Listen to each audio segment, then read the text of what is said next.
So with the latest poll that I put up, it seemed like Ruby Amethyst was the deck you guys wanted to see. It had over 300 votes in about 2 hours, so here you go. I tried two different variants of Ruby Amethyst, and I won with both of them, and they were both decent matches, so I'm opting to include them here.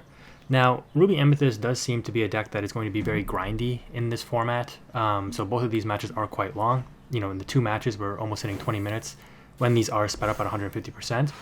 But in this first match here, we're going second against Ruby Sapphire, one of the decks that I think got remarkably better with URSULA'S return. And if you were a Ruby Amethyst player before, I would probably implore you to take a look at Ruby Sapphire or switching over to this color, because I do think it will be the stronger pairing overall, just because of the cards that help increase the consistency. But you will still see that you can suffer with the same problem you have all along, which is if you don't see your Hiram, you're kind of in a rough spot. Now this opponent curves out nicely. They had a turn 1 Popsicle into a turn 2 Queen. They opted to drop the Queen on turn 2, I guess, just to establish and use their ink instead of waiting and like holding it back and trying to bait me to use the Mulan.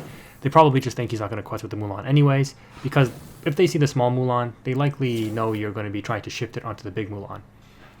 We end up drawing a second Sisu here, and this is what I kind of talked about in my card review of the set, where I said, while this card, I can understand why it's good, this is also why it could also just be not great in this particular ink combination. In Ruby Sapphire, at least you have the option to ink it with the Fishbone Quill, but with Ruby Amethyst, it's kind of stuck in your hand until it's useful, right? You can't ink it, and at worst you just play it out raw as a 1-1 questing evasive. Now my opponent has a bit of an awkward hand here, thankfully, where they have double Bell, so they drop one and they're going to end up extra inking, I guess, the second one. And it does put them ahead on the ink curve even further because they were on the play. And we have to be a little careful of some of the big threats starting to come down now. So I'm going to ink the Challenger Ursula. So you can see in this build I'm running a lot of weird things. Not weird, but like a lot of the new stuff. Overall, though, I wouldn't recommend this build, I don't think. The one that I use in the second match in this video is what I probably would recommend, and that match is just before the 10-minute mark. And we go up against Emerald Steel, which historically has been a very bad matchup for Ruby Amethyst. Regardless, though, the opponent is trying to keep me off the Vitalosphere, so they Judy Hops it, which gives me a draw, and that's fine to me. Well, not really fine, because, again, as I talked about with this big shift Mulan, the little Mulan is a pretty telegraphed play that you're going to want to shift this, get the +5 or +3 strength to make it a 5-6, and then just wipe the board by challenging one thing, most likely. But if you lose the shift target, if it gets swiped off the board, the Vitalosphere gives you the ability to continue to give the Mulan a bit of strength with the +2 Challenger, so it's a 4-6 body, and it gives it rush. If you remember back to the first chapter, you really only wanted to use the Aladdin if you could shift it, or if you could use it with Pocket Watch to give it rush, because dropping the Aladdin and waiting a turn wasn't very good. And it's the same concept with the Mulan. So you just need a way to get the ability off very quickly when your opponent is in a vulnerable state. But like I talked about in that review video of the URSULA'S return cards, it's pretty telegraphed, and good players will likely just play around it, not exert their stuff, wait, be patient, out your shift targets, etc. And that's kind of what you see here. Now, because the opponent didn't see a Hiram and didn't see much of their scry cards, they're in top deck mode. But our hand isn't the greatest either. So we have the big shift Mulan that doesn't really do anything. If we played it, it would be a 2 questing body, but it is very susceptible to like a Maui or a Medusa if those are top decked. And we have the triple Sisu, which unfortunately, as you can see here, we had to play out raw just to get some questing pressure on board. Of course, the opponent will eventually top deck a Hiram after I play the Sisu. That's okay though, but that's bound to happen. Because they have 4 in the deck, they end up top decking one, popping their Popsicle, and they still have 4 ink to work with. Now they have gone through 2 Be Prepareds, so I'm feeling a little safe with going a little higher on my overextension here. I doubt that they're on the Mulan either, and even if they are, they'd have to be, again, telegraphed and playing the small shift target in order to really be able to utilize it to its board wiping abilities. So the reason the opponent, I think, ends up let it going my Sisu is because obviously they really want to protect this Hiram, and they fear me using a Mim card to bounce back the Sisu and replay it to out their Hiram. Unfortunately for them, I do have 2 more Sisu just waiting in my hand, and this is where I think actually this is the only card that the Sisu will take out, is the Hiram in this deck. There are no other characters that this deck plays that are 1 strength. Anyways, we're going to end up establishing a Mim Snake and a Maui. That way, if the opponent wants to quest with the Scar, we'll just trade into it with the Maui. And we still have a quester on board. Being on the draw, and being ahead on both card advantage and lore now really does bode well for us. But the opponent does end up top decking a Medusa, which takes out our Snake, and they don't quest with the Scar. So they're sitting, just again, waiting for more Hirams. And this is where the Sisu really could help you clutch out a win in this matchup. The unfortunate thing is you're still very susceptible to Lucky Dime, considering that neither Ruby nor Amethyst got any item removal. The opponent does top deck another Hiram. They opt to keep the Popsicle, so very heads-up play from them, very smart, because they know the Popsicle can put in work with the Scar. They pop the Fishbone Quill knowing that they're pretty much at their, highest points of ink at this point, and they're going to just pass with doing nothing. Now they know we had the Sisu bounce back to our hand, so we replay it and out the Hiram, and we have one more Sisu left, which can out another Hiram if they draw it. That would be their third one. But again, having gone through two already, feeling pretty confident that we can slow down their draw. Now, they are finally getting into their scry cards here, and this is a little scary because they're likely digging for things like Lucky Dimes and Tamatoas and Maleficents. But in keeping track of where this match was at, I think they already inked two Tamatoas, so we're feeling okay. This Queen's Castle is very interesting. You're going to see me drop it and put my characters on it because I want to bait the opponent into running into the Queen's Castle because I can finish off the Scar with the Goofy, which will get me an extra 2 lore. So I'm feeling comfortable to quest with the Fox here because there's no way the opponent throws everything to my characters and the castle. What they're likely to do is heal their Scar so that they can take out the Fox. So this gets rid of the Popsicle, which isn't really too big a deal since they have shield if they do top deck another Hiram. But Scar takes out the Fox, readies up, throws itself into the castle, and then the Medusa is basically gonna, I guess, not be forced because they can Scar ready up and then throw it into the castle again. But now, this Medusa stays ready and you've sacrificed your Scar essentially, right? Instead of keeping your Scar up, because they could have readied up the Scar and thrown the Medusa in. I think the Scar is more valuable here than the Medusa because they end up just questing with the Medusa, right? Is the 1 point of lore really worth losing your Scar? Because now we're going to be able to drop this Goofy and take out the Scar and gain the 2 lore, which is pretty significant there, and then use the Maui to trade into the Medusa, and now we have reestablished control of the game by baiting the opponent into taking out that Queen's Castle. So the Sisu, being the evasive one quester, is actually putting in work. The opponent needs to be able to deal with this. They're going to opt to throw their Grammatala into the Maui here, and we're still sitting on a Be Prepared, so we're not feeling too worried. They do drop a Maleficent, which is a big questing body after it does its thing and removes a threat, which it does there. And now we're basically forced to drop these Mulans because they don't really have too much utility. So I'm playing into a Tremaine, I'm playing into a Madame Medusa, and this is where the Mulan can definitely be underwhelming, and why in the second matchup you see me cut it, because while the Mulan's effect is insanely powerful, kind of having it in the state you see me have it in now is a little vulnerable. The opponent does drop a Lucky Dime, does not opt to quest with the Maleficent Dragon, which is interesting. They opt to develop their board because I guess you could have, Lucky Dime, quest. They don't have enough to ready up the Maleficent if they did, because they played the Lucky Dime that turn. And my guess is they don't want to be susceptible to getting Crab on the Mulan and taking out the Maleficent, because it's kind of telegraphed that their hand may not be the best in order to gain lore off of this Lucky Dime. And we've already seen them go through 2 bells earlier, right? And this build, these Ruby Sapphire builds usually only play 2 bells, but if they're on the new Ariel, that is going to be kind of scary.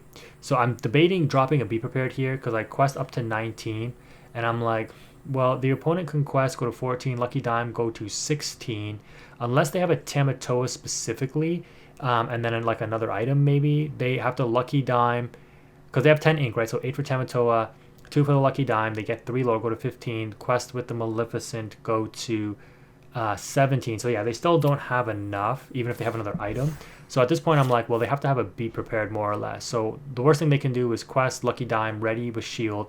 That's going to cost them a total of 5 ink. Sing Be Prepared, leaves them with 5 ink left over, 6 if they ink again. And I can likely just Be Prepared their board after that, and then develop like the Sisu or something. Well, I can't actually because I don't have enough ink.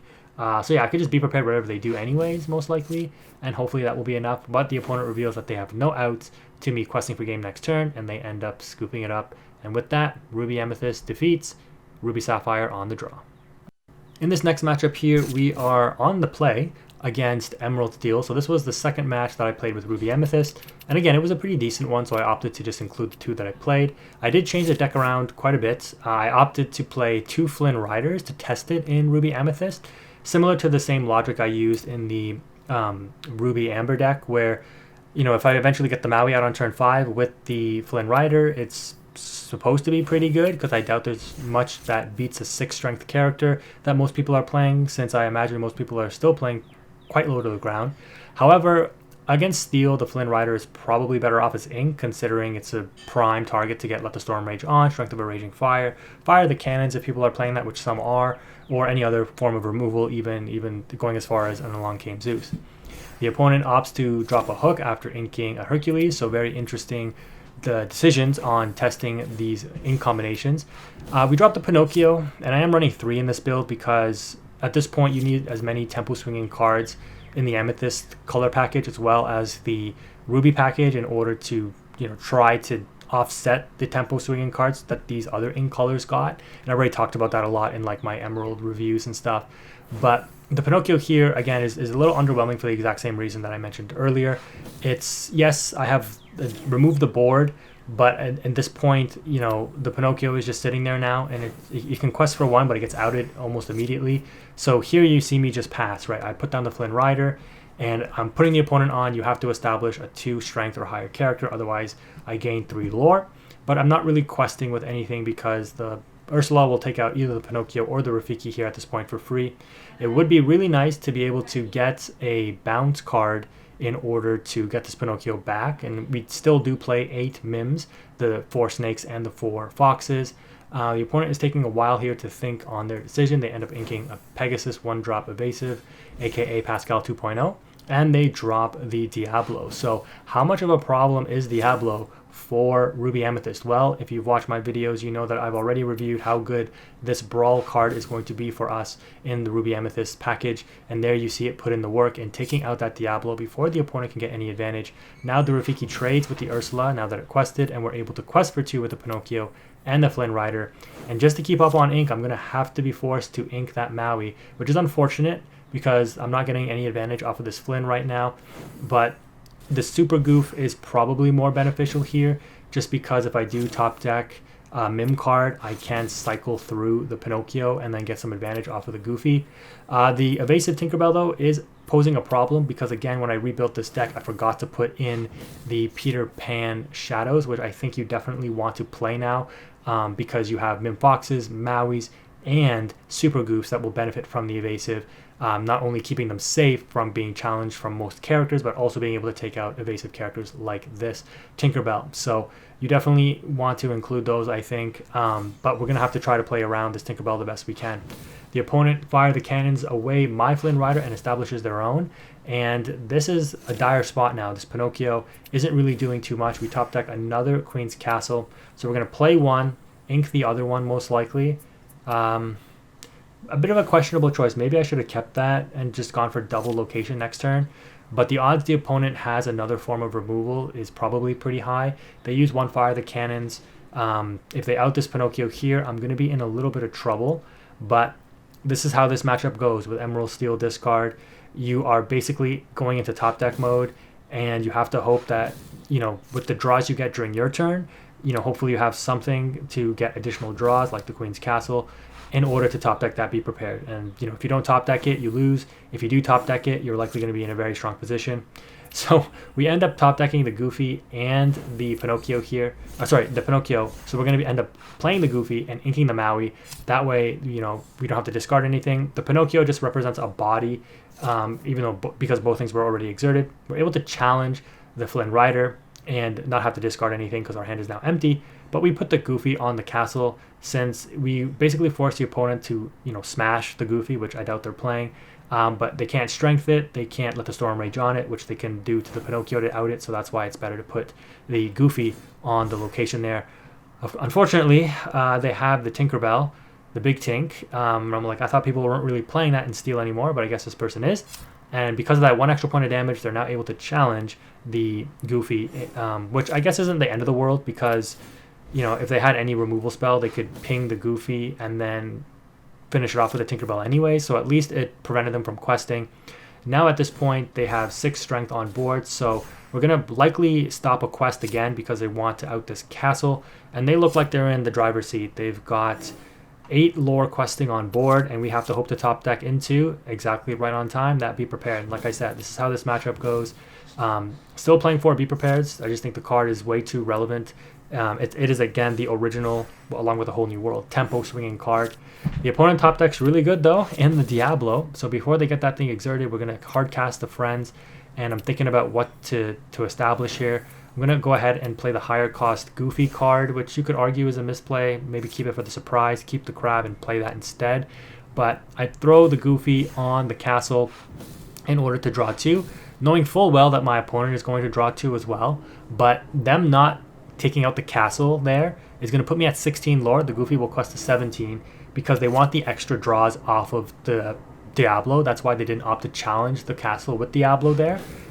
So they're going to be able to draw 2 if I draw 2, which I'm like, yeah, I'm closer to winning the game than you are, so I'm just going to go all in here. You don't really play too many board wipes, I assume. You know, the Tinkerbell and to grab your swords, I guess it would be your best option here. You might top deck a Zeus or something, but I'm just going to go as wide as I possibly can here, and hopefully it's enough to see me through to the end of the game. So we quest with the Goofy, we put the Crab on the castle, and pass turn. We know the Ursula is going to take out the castle, but you know, I don't have a 1-drop to play, so might as well just use up that last bit of ink.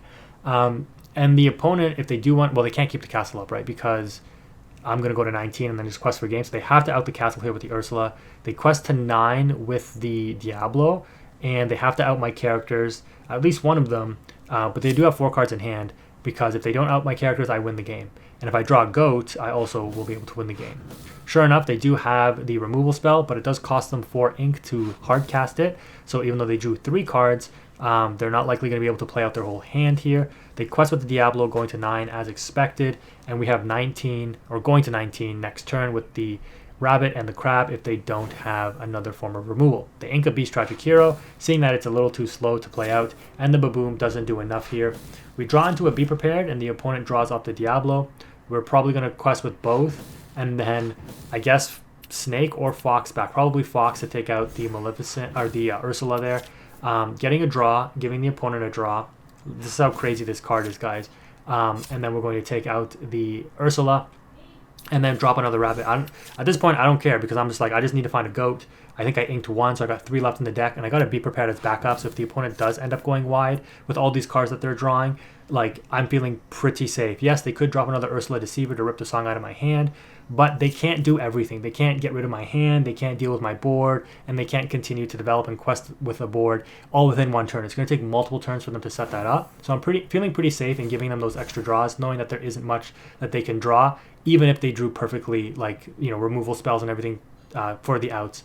But it turns out that they can't deal with my board. I have too much on there in order to quest for game next turn. So the opponent just kind of plays out some stuff to show me what they got, I guess, knowing that the game is over. But that is going to be a GG. If you've liked this video, please drop a like on the video. It does help, and a comment letting me know what you think. Again, thank you again for watching. If you made it this far, Quantum is out.